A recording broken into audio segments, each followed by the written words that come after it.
हरे कृष्णा। प्रश्न है, भक्ति के पथ में बहुत सारे आदर्श भक्त हैं, महान भक्त हैं। हम किस भक्त को अपना आदर्श बनाएं? क्या श्रीमती राधा रानी को, क्या अर्जुन को, क्या सुदामा जी को,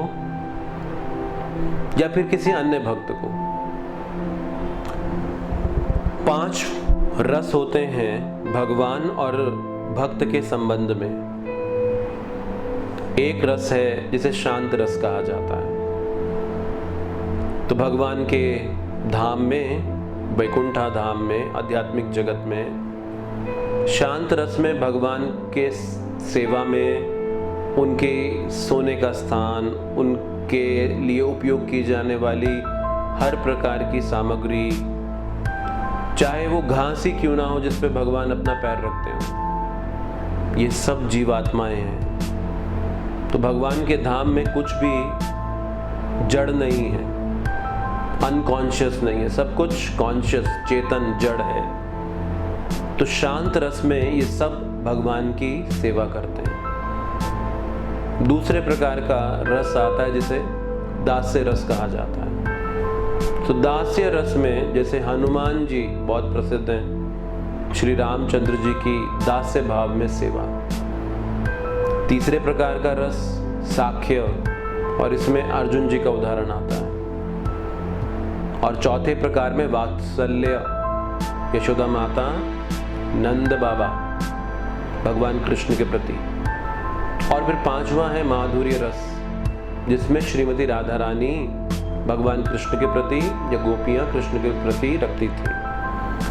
अब ये 5 रसों में भगवान की भक्ति की जाती है और हर जीव का किसी न किसी विशेष प्रकार के रस में भगवान के प्रति रुझान होता है।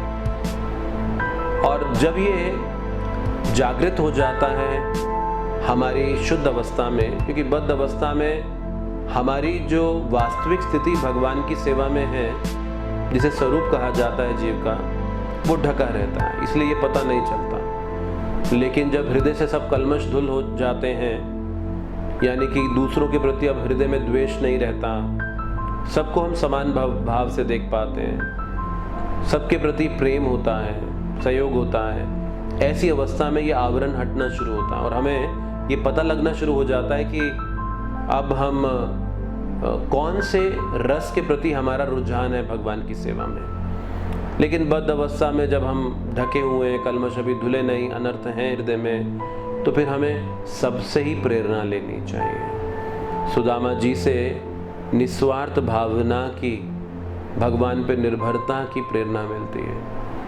अर्जुन से भगवान की सेवा के लिए युद्ध करने की प्रेरणा मिलती है।